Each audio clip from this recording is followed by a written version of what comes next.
நீங்கள் யோசிச்சு பாருங்க, 4-5 கிலோ விறகு எரிக்கும் போது 30 சிகரெட் வலிக்கிறதை விட 2300 மடங்கு புகை ஒரு நபர் சுவாசிக்கிறது அப்படின்னா எவ்வளவு மிகப்பெரிய ஆபத்தான விஷயம்.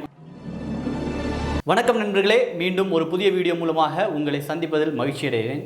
விறகடுப்பில் சமைக்கிறது நல்லதா இல்லை எல்பிஜி கேஸில் சமைக்கிறது நல்லதா அப்படிங்கிற கேள்வி எல்லார் மனசில் இருக்கக்கூடிய ஒரு கேள்வி. இதில் எது சிறந்தது, எதில் சமைக்கிறது நல்லது, எதில் சமைக்கிறது சுவையாக இருக்கும் அப்படிங்கிறது பார்க்குறது தான் இன்றைக்கி நம்மளோட வீடியோ.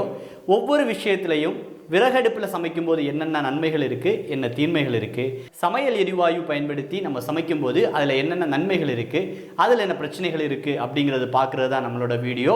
வாங்க அந்த வீடியோவுக்குள்ளாடி போகலாம். பொதுவாக நம்மளோட தாத்தா பாட்டிமாரெல்லாம் ஒரு விஷயத்த சொல்லுவாங்க. அது என்ன அப்படின்னா, விறகடுப்பில் சமைக்கிறது தான் நல்லது, விறகடுப்பில் சமைக்கிறதுக்கு நல்ல சுவை இருக்கும் அப்படிங்கிற ஒரு விஷயம் இருக்குது. புதிய காலத்து நபர்களும் சில நபர்கள் என்ன பண்ணுறாங்க அப்படி, விறகடுப்பில் சமைக்கும்போது நல்ல சுவையாக இருக்கும், விறகடுப்பு தான் நல்லது அப்படிங்கிற ஒரு கருத்து பொதுவாக இருக்குது. இது உண்மையா? விறகடுப்பில் சமைப்பது தான் நல்லதா? பொதுவாக நம்ம சாப்பிடக்கூடிய சாப்பாடு எதுவாக இருந்தாலும் அது சுவையாக இருக்கணும்னா என்ன தேவை அப்படின்னு நீங்கள் யோசிச்சு பார்த்தீங்களா? நம்ம வீட்டில் சமைக்கக்கூடிய சாப்பாடு எப்போ சுவையாக இருக்கும் அப்படின்னு பார்த்தீங்க அப்படின்னா, நம்ம வீட்டில் சமைக்கும் போது சமையலுக்கு தேவையான தீ அல்லன வெப்பம் ஒரே சீரான அளவில் அதற்கு தேவையான அளவிற்கு கிடைச்சிடுச்சு அப்படின்னா நம்ம சமைக்கக்கூடிய பொருளுக்கு சுவை அதிகமாக இருக்கும். ஒரு சில நேரங்களில் நீங்கள் பார்த்தா தீயிலிருந்து புகை அந்த புகை உணவோட சுவையை ஒட்டுமொத்தமாக கெடுத்துடும். இது நம்ம அடிக்கடி பார்க்கக்கூடிய ஒரு விஷயம்.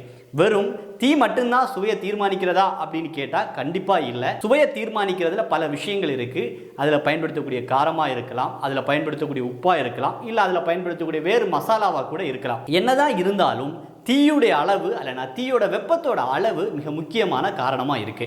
அடுத்ததாக நம்ம பார்க்கக்கூடிய விஷயம் என்ன அப்படின்னு பார்த்தீங்கன்னா, விறகடுப்பில் சமைக்கிறது நல்லதா இல்லை சமையல் எரிவாயுவில் சமைக்கிறது நல்லதா? இப்போ விறகடுப்பையும் சமையல் எரிவாயுவையும் கம்பேர் பண்ணி பார்க்கலாம். விறகடுப்பில் வரக்கூடிய தீ மஞ்சள் நிறமாக இருக்கும். இந்த மஞ்சள் நிறமாக இருக்கக்கூடிய தீ வெப்பம் குறைவாக இருக்கும். இதுல இருந்து வரக்கூடிய ஆற்றலோட அளவும் மிக குறைவாக இருக்கும். இதனால விறகடுப்பில் சமைக்கும் போது நம்ம சமைக்கிறதுக்கு அதிகமான நேரம் எடுக்கும். அதே நேரத்தில் கேஸ் அடுப்பில் இருந்து வரக்கூடிய தீயோட நிறம் நீல நிறமாக இருக்கும். இந்த நீல நிறத்தில் இருக்கக்கூடிய தீயோட வெப்பம் அதிகமாக இருக்கும். இதனால நமக்கு மிக எளிதாக நமக்கு சமைக்க முடியும். இப்போ விறகடுப்பை எடுத்தாச்சு அப்படின்னா அதிலிருந்து வரக்கூடிய வெப்பம் குறைவாக இருக்கும். அதே நேரத்தில் சமையல் எரிவாயுவில் வெப்பம் அதிகமாக இருக்கும். அதனால எல்பிஜி கேஸ் அல்லனா சமையல் எரிவாயுவை நம்ம பயன்படுத்தியாச்சு அப்படின்னா நமக்கு மிக சீக்கிரமாக பொருட்களை வேக வைக்கிறதுக்கு முடியும். அதே போல நம்ம அடுப்பில் தீ பத்திட்டு இருக்கும்போது திடீர்னு புகை வரும். இதெல்லாம் நமக்கு தெரிஞ்ச விஷயம் தான். தீயில ஏன் புகை வருது அப்படின்னா அதோட அறிவியல் தான் காரணம். தீ பத்துறதுக்கு ஆக்சிஜன் தேவைப்படும். தீ பத்துறத ஒரு ஆக்சிடேஷன் ப்ராசஸ், அதே மாதிரி இதை ஒரு எக்ஸோதெர்மிக் ரியாக்ஷன் அப்படின்னு சொல்றோம். எப்போ விறகடுப்புல இருந்து புகை வரும் அப்படின்னு நீங்க பாத்தீங்கன்னா, தீ பத்திக்கிட்டே இருக்கும்போது தீ பத்துறதுக்கு தேவையான ஆக்சிஜன் நம்மளோட அடுப்புக்கு கிடைக்கல அப்படின்னா அதுல வரக்கூடிய தீ அணைஞ்சு போயிடும். அதனால நமக்கு புகை வரும். இதனால தான் நம்மளோட தாய்மார்கள் தீ திடீர்னு அணைஞ்சிடுச்சு அப்படின்னா ஊதுகுழால அடுப்புல ஊதுறது. அப்படி ஊதும் போது தீக்கு தேவையான ஆக்சிஜன் அந்த காத்துல இருந்து கிடைக்கும். உடனே தீ பத்திடும். இந்த புகையில போலி அரோமேட்டிக் ஹைட்ரோ கார்பன்ஸ் இருக்கும். அதே மாதிரி ஆல்டிஹைட்ஸும் இருக்கும். இதோட சேர்ந்து வேற சில பொருட்களும் இருக்கும். இதையெல்லாம் சேர்த்து தான் அடுப்பங்கரையில நிற்கக்கூடிய நபர் சுவாசிக்கிறாங்க. பல ஆய்வுகள் என்ன சொல்லுது அப்படின்னு பாத்தீங்கன்னா, அடுப்பங்கரையில இருந்து வரக்கூடிய இந்த புகையில இருக்கக்கூடிய போலி அரோமேட்டிக் ஹைட்ரோ கார்பன்ஸ் நச்சுத்தன்மை கொண்டதாகவும் இதை சுவாசிக்கக்கூடிய நபருக்கு மிகப்பெரிய ஆபத்துகளை உருவாக்கும் அப்படின்னு பல ஆய்வுகள் சுட்டி காட்டுது. இதனால பல நோய்கள் வர்றதுக்கு வாய்ப்பு இருக்கிறதாகவும் இந்த ஆய்வுகளில் குறிப்பிட்டிருக்கு. சமீபத்தில் லங்ஸ் கேன்சர் அப்படிங்கிற வார்த்தை நம்ம எல்லாரோட மனசுலையும் பதிஞ்சிருக்கக்கூடிய வார்த்தை தான். குறிப்பாக புகைப்பிடிக்கக்கூடிய நபர்களுக்கு இந்த நோய் வருவதாக நமக்கு எல்லாருக்கும் தெரியும். நம்ம விறகடுப்பில் சமைக்கிறதுக்கு 4-5 கிலோ விறகு எரிக்கிறதாக இருந்தால் அதிலிருந்து வரக்கூடிய புகையோட அளவு என்ன அப்படின்னு பார்த்தீங்கன்னா, 30 சிகரெட்டை புகைக்கும் போது வரக்கூடிய புகையை விட 2300 மடங்கு அதிகம் அப்படின்னு ஒரு ஆய்வு சொல்லுது. நீங்க யோசிச்சு பாருங்க, 4-5 கிலோ விறகு எரிக்கும் போது 30 சிகரெட் வலிக்கிறதை விட 2300 மடங்கு புகை ஒரு நபர் சுவாசிக்கிறது அப்படின்னா எவ்வளவு மிகப்பெரிய ஆபத்தான விஷயம் அது அப்படின்னு யோசிச்சு பாருங்க. இந்த விஷயத்துல இருந்தே நமக்கு புரியும், அடுப்பங்கரையில நிற்கக்கூடிய ஒரு நபர் எவ்வளவு நச்சுத்தன்மை கொண்ட இப்படி நோய்களை உருவாக்குறதுக்கு வாய்ப்பு இருக்கக்கூடிய காற்றை சுவாசிக்கிறாங்க அப்படின்னு நமக்கு தெரியும். அதே நேரத்தில் நம்ம எல்பிஜி அல்லனா சமையல் எரிவாயு பயன்படுத்துகிற போது இந்த தீ அணைகிறதுக்கான வாய்ப்பு குறையுது. அதே மாதிரி தீ அணையும் போது வரக்கூடிய புகையும் வாரதில்லை.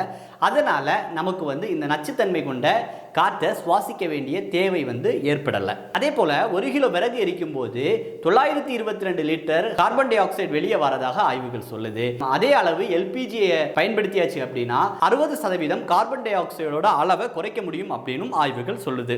இன்னொரு முக்கியமான பிரச்சனை இந்த விறகு அடுப்பை பயன்படுத்தும் போது என்ன இருக்கு அப்படின்னா இந்த கார்பன் டை ஆக்சைடு எமிஷன் தான். இந்த கார்பன் டை ஆக்சைடு எமிஷன் இன்னைக்கு குளோபல் வார்மிங்ல மிகப்பெரிய பிரச்சனையாக பேசக்கூடிய, குளோபல் வார்மிங் மிகப்பெரிய இஷ்யூவாக பேசக்கூடிய இந்த சூழல்ல கார்பன் டை ஆக்சைடோட எமிஷனை குறைக்கிறது மிக முக்கியமானது.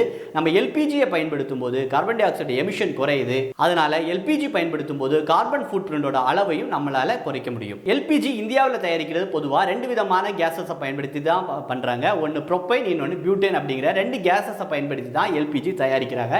இந்த எல்பிஜி தயாரிக்கிறது ஒவ்வொரு நாடுகளும் அந்தந்த நாடுகளுக்கு ஏற்ப பல்வேறு கேஸஸை பயன்படுத்துறாங்க. நம்ம நாட்டில் இந்த 2 கேஸஸை பயன்படுத்தி தான் உருவாக்குறாங்க. இது எல்லாம் தான் இருந்தாலும் எல்பிஜிலையும் ஒரு பிரச்சனை இருக்கு. நம்ம எல்பிஜியை பயன்படுத்தும் போது நம்ம கவனமாக பயன்படுத்த வேண்டியிருக்கு. எதனால அப்படின்னா எல்பிஜி வந்து ஒரு ஃபாசில் ஃபியூவல், அதாவது படிம எரிபொருள். இது எப்போ வேணாலும் இங்க இருந்து கிடைக்கிறது வந்து நின்றுக்கலாம், நமக்கு தேவையான அளவு கிடைக்காம கூட போயிடலாம். அதனால நம்ம எல்பிஜியை பயன்படுத்தும் போது சிக்கனமாக பயன்படுத்தணும். அதே மாதிரி இந்த கேஸஸை நம்ம பயன்படுத்தும் போது பாதுகாப்பாகவும் பயன்படுத்த வேண்டிய தேவை என்பது நமக்கு இருக்கு. சமையல் எரிவாயுவையும் விறகடுப்பையும் பற்றி நம்ம ஒரு சில விஷயங்கள் பார்த்துருக்கோம்.